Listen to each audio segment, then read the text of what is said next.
no capítulo de número 29, o recenseamento. Depois de todo esse tempo, somente no livro de Josué, no livro da conquista. A Bíblia vai nos começar a descrever no livro de Números que o povo israelita estava acampado no deserto de Parã. Acampados, parados, pois nós sabemos que naquele tempo a nuvem de Deus os guiava. A nuvem durante o dia e a coluna de fogo durante a noite.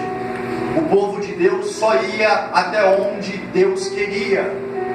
Então, quando Deus fez o povo parar, Ele ordenou a Moisés: separa 12 homens, um de cada tribo, e envia para reconhecer a terra.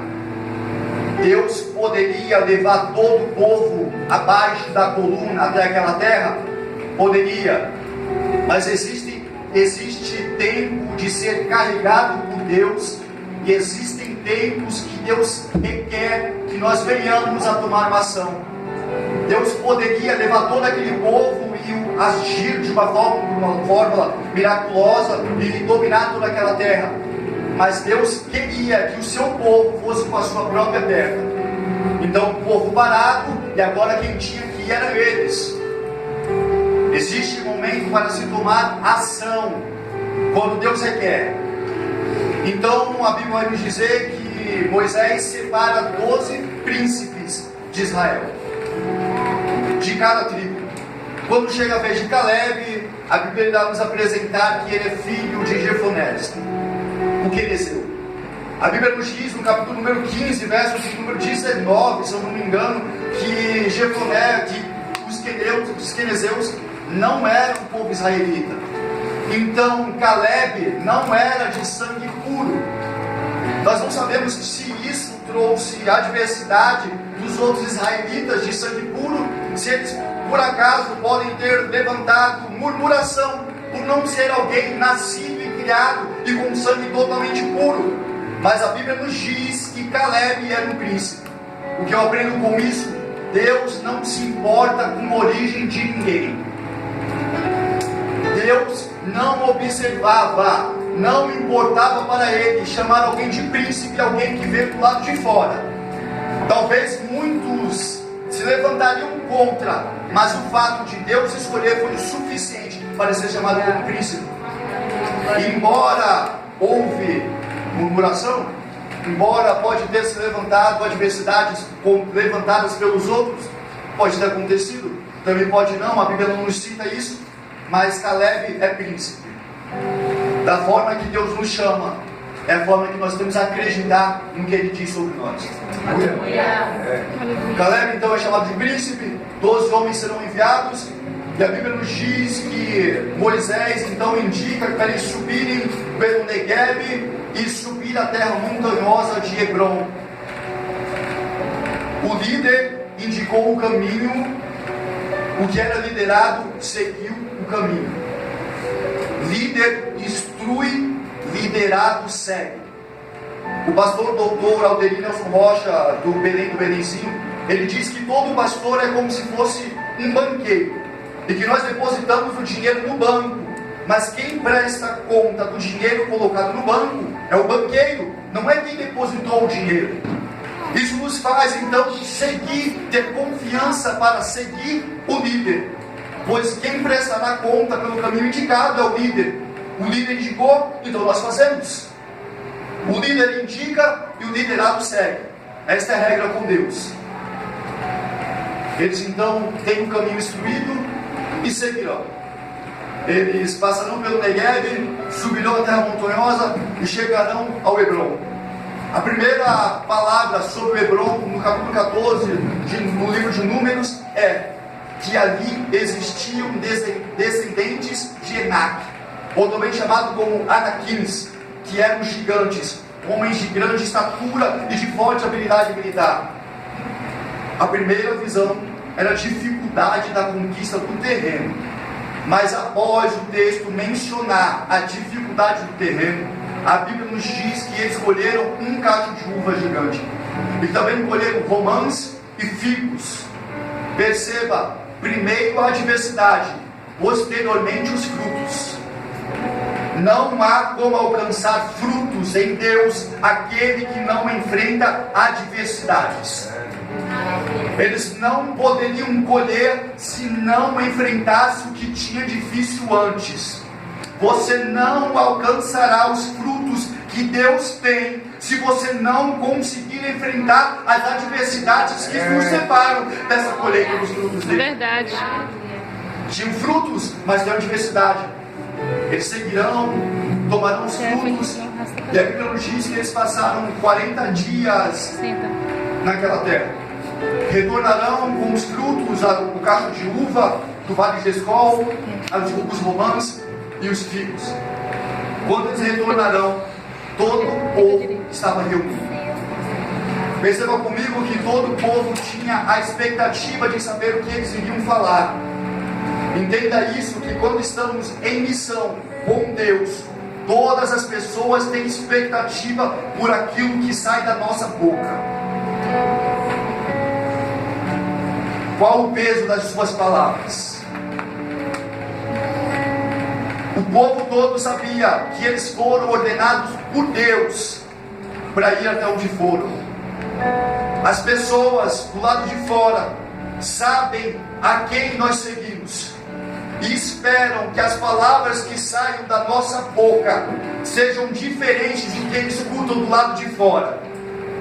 Porém, a Bíblia nos diz que, passados 40 dias, eles chegarão e vão falar sobre as frutas. Porém, eles irão focar nas adversidades. Onde está o nosso olhar? Meu Deus, olha aí, ó. Eles disseram a todo o povo reunido: nós temos aqui estes frutos, mas o povo que mora lá, somos como gafanhotos diante deles. Pereceremos diante das mãos daqueles gigantes. Eles amedrontaram-se pela estatura do inimigo. Eles preferiam focar no que tinha de ruim, no que tinham de errado. E a quantidade de pessoas que diante dos frutos de Deus permanecem acreditando naquilo que separa do caminho é enorme. Existem adversidades, mas existem frutos que foram predeterminados por Deus. Se Deus enviou é porque Ele sabe que você conseguirá alcançar. Mas aqueles homens não. Aqueles homens retornam e prestam um relatório negativo. Focaram naquilo que os separava. Focaram naquilo que era difícil. Focaram naquilo que era o adversário para conseguir tocar. E quantas vezes nós não agimos da mesma maneira? Nós desejamos algo em Deus, mas a nossa própria mente começa a levantar as adversidades. Ah, mas eu não tenho mais idade. Ah, mas eu não tenho mais como. Ah, mas eu não tenho ninguém que me ajude. Ah, que eu não tenho quem me leve. Quantas vezes não vem da nossa própria alma as adversidades levantadas para evitar que nós venhamos colher os frutos de Deus? A Bíblia nos diz que enquanto aqueles homens testemunhavam isso, Caleb então se levanta e faz o povo se calar. E ele vai dizer: a terra é extremamente boa. O que eu aprendo com isso? O que não vai faltar de gente para murmurar, mas o nosso papel é nos tornar incentivadores. O que não vai faltar de gente para levantar as dificuldades, porque se procurar elas existirão. Mas apesar das dificuldades, o papel de Caleb foi: nós vamos conseguir, nós vamos conquistar, nós temos habilidade para ir além.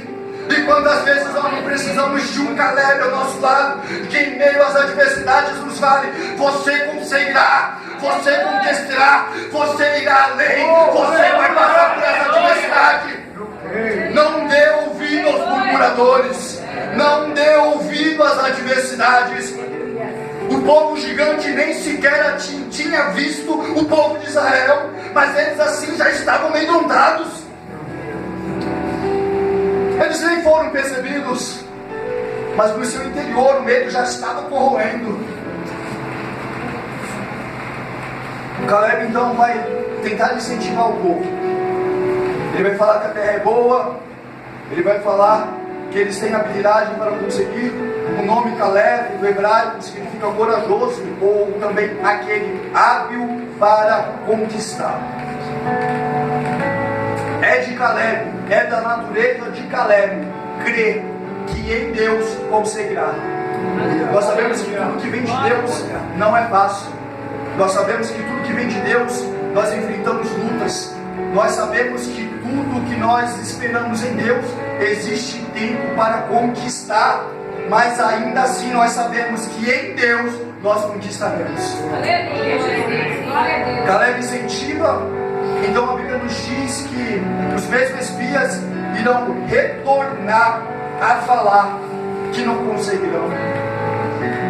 Eles ouviram palavras de encorajamento, ouviram palavras para nos encorajar, para nos fazer conquistar, mas ainda assim eles decidiram, preste atenção nisso, eles decidiram não crer. Caleb foi junto com eles, Josué estava junto com eles. O que eles viram, Caleb e Josué também viram, mas a percepção daquilo que eles olhavam era diferente. Existem pessoas que olharão e focarão naquilo que é difícil. Existem pessoas com tanta fé, corajosas, que olharão e irão ver aquilo que é possível conquistar, independente das adversidades. A Bíblia então nos diz que eles retornam a falar, que eles retornam a levantar as dificuldades, eles retornam a falar que não conseguirão. E a Bíblia nos diz que todo o povo chorou. O povo ouviu o bom testemunho e o povo escutou o mau testemunho, o bom relatório e o mau relatório. Porém o povo escolheu crer no mau relatório. O que Deus está falando aqui, que é uma escolha, aquilo que você crê. Você é responsável por filtrar aquilo que você escuta. Não faltarão palavras para impedir o que você pode conquistar em Deus. Era a promessa de Deus para aquele povo, uma terra prometida na terra de Canaã. Era a promessa de Deus. Mas mesmo com promessa, eles decidiram não crer. O que você precisa para crer no que Deus te fala? O que você presta atenção? Nas palavras daquele que te incentivam ou nas palavras daquele que tentam te derrubar? O povo chorou e se lamentou. A Bíblia diz que o povo israelita disse: antes tivéssemos morrido no Egito, antes morrêssemos todos no deserto. Perceba que a questão não era eu morrer no deserto, mas é que todos morram juntos. Gente negativa não quer que os outros avancem. Gente murmuradora, ele não se contenta em somente ele para trás, mas ele quer levar todos ao seu redor consigo. O povo escolheu acreditar naqueles de palavras negativas. Em quem você tem escolhido escutar na tua alma? O povo todo reunido como um só corpo. E perceba, quando se fala em um só corpo, nós conseguimos aplicar para nós mesmos. E quantas vezes dentro de nós mesmos nós não temos o nosso lado negativo, falando que nós não conseguiremos.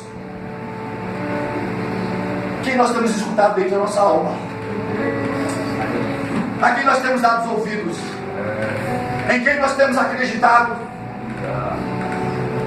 A Bíblia diz que quando Moisés, Arão, Josué e Caleb escutaram que o povo falou, rasgaram suas vestes e começaram a suplicar ao Senhor. E eles novamente vão insistir em dar bom testemunho. A terra é boa. Existem pessoas que nós precisamos insistir, porque a quantidade de coisa ruim que elas escutam é surpreendente. Mas enquanto existem aqueles que falam que é ruim para aqueles de Deus, ainda nós precisamos argumentar que existem pelo menos 4 pessoas que sejam capazes de rasgar as suas vestes, suplicar ao Senhor e falar: nós conseguiremos.